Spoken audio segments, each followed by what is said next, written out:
ఊరికి వెళ్ళి we use to start distributing footwear to children. Okay. So చిల్డ్రన్ని gather చేసి ఫుట్వేర్ ఇస్తున్నప్పుడు ఏంటంటే చిల్డ్రన్తో పాటు obviously their parents use to come.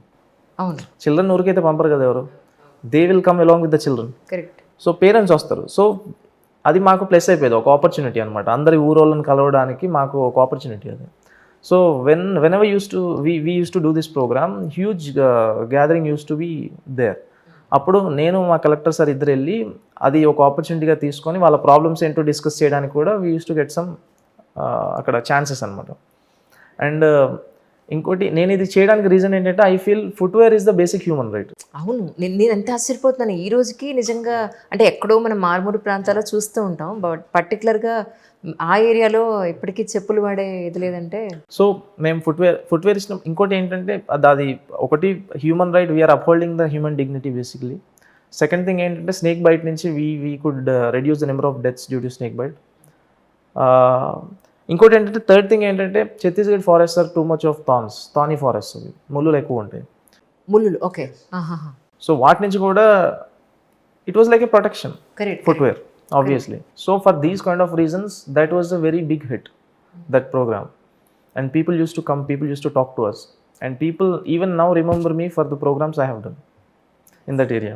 When I got transferred, you don't believe, huge gathering was there in front of my office. అది నాకు తెలుసు. ఎలా అంటే నేను మ్యామ్ దగ్గరికి వెళ్ళినప్పుడు మ్యామ్ చెప్పారు నాకు, ఇక్కడి నుంచి ఇంకొక చోటుకు వెళ్తుంటే ఆ ప్రజలందరూ నిజంగా మా మనిషి, They were literally crying. ఆ, So that was the connection we used to. Okay okay. కానీ నిజానికి అక్కడ ఇంకొద్ది రోజులు అక్కడ ఉంటే కనుక ఇంకేదైనా మంచి వాళ్ళకి జరిగే అవకాశం ఉండేదేమో.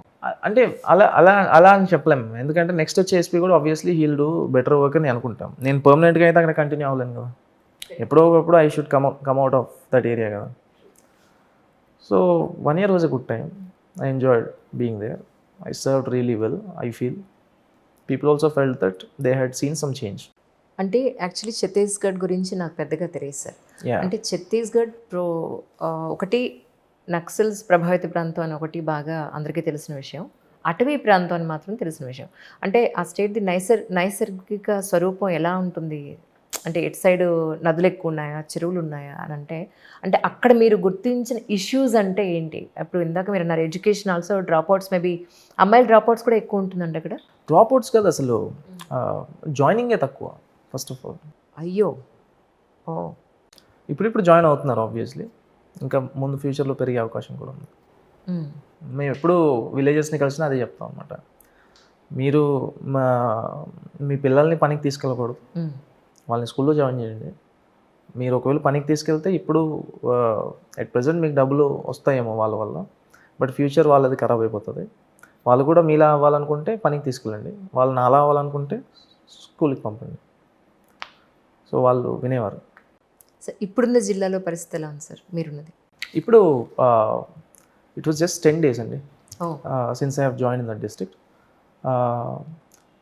ఇప్పుడున్న జిల్లా దాంతో కంపేర్ చేస్తే it is quite developed, but still it is Naxal infested. And అది ఆల్రెడీ సెట్ అయిపోయిన జిల్లా, నేను పెద్దగా దాంట్లో చేసేదేమీ లేదు, but I should identify the basic problems in that area also.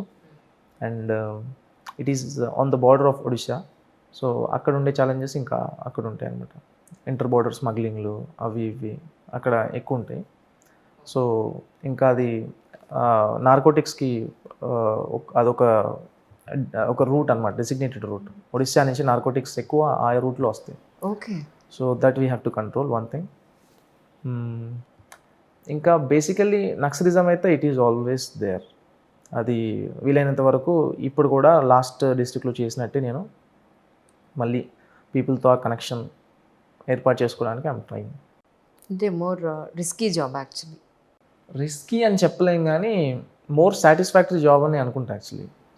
అది రిస్కీ కూడా ఉండొచ్చేమో, బట్ దీంట్లో మీకు సాటిస్ఫాక్షన్ ఎక్కువ ఉంటుంది. ఎంత రిస్క్ ఉంటే అంత ఆబ్వియస్లీ సాటిస్ఫాక్షన్ ఉంటుంది, ఎందుకంటే పని చేయడానికి స్కోప్ ఎక్కువ ఉంటుంది కాబట్టి. సో ఏడ్ చేశారండి. We are very emotional family actually. So నా ఎమోషన్స్ అన్నీ వాళ్ళు, మా డాడీకి ఎప్పుడు నన్ను ఐఏఎస్ చేయాలని ఉండే. సో తన డ్రీమ్ నేను చేసినప్పుడు నాకు ఇంకా ఒక one of the best moments నా లైఫ్లో ఏంటి అంటే ఎప్పుడైతే నా థర్డ్ అటెంప్ట్లో రిజల్ట్స్ వచ్చాయో అప్పుడు నేను కింద కూర్చొని తింటున్నాను, ల్యాప్టాప్ ముందు పెట్టుకున్నాను, మా ఫాదర్ ఉన్నాడు.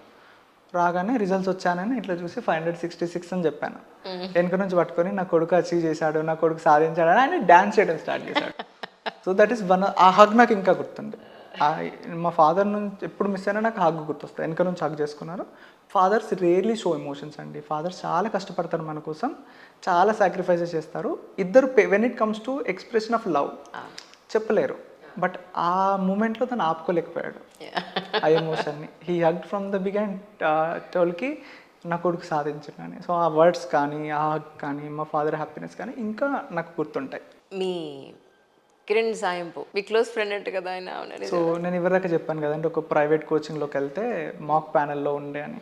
సో కిరణ్ అన్న part of that member. Okay okay, so Kiran అన్నకి నాకు ఒక గుడ్ మ్యాచ్ ఏంటంటే వీసీ ఎగ్జామినేషన్ వెరీ సిమిలర్. మేము ఎగ్జామ్ని సిమిలర్గా చూస్తాం. This is a process, this is like a sport అని చేయాలని. సో కిరణ్ అన్న కానీ, రంజిత్ అనే అబ్బాయి ఉండేవాడు, ఆయన కూడా part of the panel. And ఇట్లా గుడ్ పీపుల్ ఉండేది, చేశారు. అండ్ ఐ థింక్ టైం ఎంత కన్స్టెంట్ ఉందో తెలీదు. If time permits I would like to mention about one person, Alok Raj Narayan.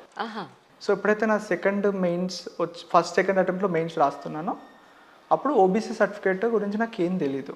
So నేను ఏదేదో చదువుకుంటూ టెన్షన్లో చిరాకు వచ్చేసి ఒక ర్యాండమ్ టెలిగ్రామ్ గ్రూప్లో ర్యాంట్ చేశాను. ఏబీసీ వేస్ట్, అసలు రూల్స్ లేవు, ఏం లేవు, నేను ఎగ్జామ్ వదిలేస్తున్నానని ఒక టెలిగ్రామ్ గ్రూప్లో ర్యాండమ్ గ్రూప్లో ర్యాండమ్ మెసేజ్ పెట్టాను. He saw that. ఆయన బీహార్ నుంచి. దెన్ ఈ responded to me, Akhil don't worry I will explain. తను ఎక్స్ప్లెయిన్ చేయడం స్టార్ట్ చేశాడు. అక్కడ నుంచి మా బాండ్ పెరుగుతూ వచ్చింది. తన మెయిన్స్కి తను అప్పటికి 6th అటెంప్ట్, అన్నీ ఫెయిల్ అయ్యాడు. తన లైఫ్లో ఎప్పుడు సక్సెసే రాలేదు. ఆయన నార్మల్ ఫ్యామిలీయే, but still use to call me. మేము ఒక్కోసారి 2-3 గంటలు డిస్కషన్ పెడుతుండే. అప్పుడు కూడా ఆయన అన్సక్సెస్ఫుల్, నేను అన్సక్సెస్ఫుల్. బట్ థర్డ్ అటెంప్ట్కి ఎప్పుడైతే వచ్చిందో ఇద్దరం ఇంటర్వ్యూకి వెళ్ళాము. ఇంటర్వ్యూకి వెళ్ళినప్పుడు నేను తెలంగాణ భవన్ బుక్ చేసుకున్నానండి. ఆ రోజు సీఎం గారు వచ్చారు. అక్కడ వెళ్ళి రిసెప్షన్లో కీ అడిగినప్పుడు నాకు చెప్పారు, సార్ మీకు కాల్ చేసాము, కలవలేదు, రూమ్స్ లేవు, వెళ్ళిపోండి అన్నారు. అయ్యో. ఆ మూమెంట్లో ఐ కాల్డ్ అలోక్ అన్న. ఢిల్లీలో ఉండేటోడు తను. అలోక్ అన్న చేస్తే అక్కడ రూమ్లో ఉంటారు కదా, వాళ్ళ ఫ్రెండ్ని రూమ్ నుంచి ఖాళీ చేయించిండు. అయ్యో. అఖిల్ వస్తున్నాడు, వాళ్ళ పేరెంట్స్ వస్తున్నారు, బయట నుంచి వస్తున్నారు, వాళ్ళకి ఎట్లాంటి ఇబ్బంది కావద్దని ఆ రూమ్ తెచ్చి, బ్యాచులర్ రూమ్స్ ఎట్లుంటాయండి అవన్నీ క్లీన్ చేసి, ట్యూబ్లైట్ ఫిట్టింగ్ చేయించి, లైట్ అన్ని ఎఫర్ట్స్ తీసుకొని ఆ 10 days మా ఎక్స్పెన్సెస్ అన్నీ తనే చూసుకున్నాడు. ఎప్పుడు మాకు అనిపించలేదు మేము ఢిల్లీకి వెళ్ళామని. So that attempt he got selected to IPS, rank 326, 328. నేను డానిప్స్. సో తను హైదరాబాద్కి వచ్చారు, నేను ఢిల్లీకి వెళ్ళాను. సో ఆ బాండ్ అట్లా పెరిగింది. ఇప్పుడు ఎట్లా అంటే వాళ్ళకి 2 చెల్లెళ్ళు ఉన్నారు. ఆ చెల్లి నేను రీసెంట్గా సెలెక్ట్ అయ్యి ఇంటికి వెళ్తున్నప్పుడు తన ఇంట్లోకి రానివ్వలేదు. భయ్యా మా దగ్గర ఒక ట్రెడిషన్ ఉంది, ఎప్పుడైతే మా భయ్యా ఇంటికి వస్తాడో హారతి ఇచ్చి బొట్టు పెట్టేసి నేను ఎంటర్ చేస్తాను, వీలైతే నేను ఫోటో షేర్ చేస్తాను, అది ప్లీజ్. సో అట్లయితేనే ఇంటర్ రాస్తాను. తనంతా ఫార్మాలిటీస్ చేసి, సొంత అన్నకు ఏవైతే ఫార్మాలిటీస్ చేస్తావో నన్ను చేసి దాన్ని రానిచ్చింది. అది వాళ్ళ సొంత ఇల్లు కాదు, రెంటెడ్ హౌస్, బట్ అంత క్లోజ్ తను నాకు. ఎప్పుడు కంప్లైంట్ వాళ్ళ అన్నకు చేయదు, నాకే చేస్తుంది. అన్న నాకు పర్స్ కొనుక్కోవాలని ఉంది, కొనియవా, ఫైన్. So nice. సో మా ఆలోకన్నా మా తమ్మునికి క్లోజ్ అయ్యిండు. ఇఫ్ ఏదన్నా అడగాలంటే నేను ఇప్పుడు ఎనీ ఫేవర్, చిన్న ఫేవర్స్ ఉంటాయి కదండి, అంటే ఎంట్రీ ఇప్పియవా అంటే నేనేం చెప్తాను, వద్దు బిడ్డ నార్మల్గా లైన్ కట్టు అని నేను చెప్తాను. నీతో ఏం కాదు, నేను అలోకన్ననే అడుగుతాను, అలోకన్నకు ఫోన్ చేసి దే విల్ కోఆర్డినేట్. అంత క్లోజ్ అయ్యారు. బట్ 4th అటెంప్ట్లో ఎప్పుడైతే నాకు పోయినప్పుడు ఆయన నాతో నిలబడ్డాడు. He always use to tell, Akhil ఈ ఎంటైర్ వరల్డ్లో ఒక్క పర్సన్ మాత్రమే ఐఏఎస్ కాకుండా నేను ఆపగలుగుతారు, దట్ ఈస్ యూ. నువ్వు ఎప్పుడైతే పైసకు ఆశపడి సెటిల్ అవుతావు, నువ్వు డానిప్స్లోనే ఉండిపోతావు. బట్ నువ్వు you are destined to IAS అనేటోడు తను ఎప్పుడు. అండ్ నేను డానిప్స్ ట్రైనింగ్ జాయిన్ అయ్యేటప్పుడు కూడా కూర్చోబెట్టి నీకు రూల్స్ చెప్తా, ఫాలో అవ్వాలి. ఆయన హిందీలో చెప్పారా? హిందీ, ఇంగ్లీష్ కదా. మీకు ఇప్పుడు ఏదో వచ్చేసిన తర్వాత మీకు నాకు హిందీ ప్రిపరేషన్ గురించే హిందీ నేర్చుకున్నాను. ఎందుకంటే ఇక్కడ గైడెన్స్ అంతా హిందీలోనే ఉంటుంది. వీడియో క్లాసెస్ కూడా వాళ్ళ పేరుకి ఇంగ్లీష్ మీడియం అయినా హిందీలోనే చెప్తారు. ఓకే. సో అట్లా హిందీ నేర్చుకున్నాను ప్రిపరేషన్ కోసం. No complaints when it comes to preparation, no compromise. So అలోకన్నా నాకు చెప్పిండు rules, don't get attach with this service, don't get competitive. ఎందుకంటే కాంపిట్ అయితే నీకు ఇంజురీ అవుతుంది, నీ life will be disturbed. And don't forget that కి you are destined to become IAS. ఎప్పుడు వదలకండి. ఈ రూల్స్ నాకు ప్రతి వారం చెప్తుండే ఫోన్ చేసి, ఎందుకంటే తనకు ఒక ఫియర్, నేను ఎంత అండి 800 సేవ్ చేయడం కోసం రోజంతా కష్టపడ్డా తనకు తెలుసు. ఇప్పుడు I'm getting 63,000 as a group ఈ ఆఫీసర్. సో ఎక్కడ పైసలకి అలవాటు అయిపోయి కంఫర్ట్ అయిపోయి ఉంటానేమో అని అట్లా చెప్తుండే. తను అన్ఫార్చునేట్లీ 9 అటెంప్ట్స్ ఇచ్చాడు, సెలెక్ట్ అవ్వలేదు. బట్ నా సెలెక్షన్ అయిన రోజు తను చెప్పాడు, అఖిల్ నేను ఐఏఎస్ అవ్వలేనందుకు మస్తు బాధ ఉండేది, బట్ ఎప్పుడైతే నువ్వు అయినావో నేనే అచీవ్ చేసినంత హ్యాపీగా ఉంది, ఇప్పుడు నాకు ఆ బాధ లేదురా అని చెప్పాడు. With good people, lot of good people in my life. అలాంటి మంచి మనుషులు దొరకడం చాలా అదృష్టం అండి, to be frank. So nice. Now I can bank అని any problem if I call Alok అన్న సార్ట్ ఇట్.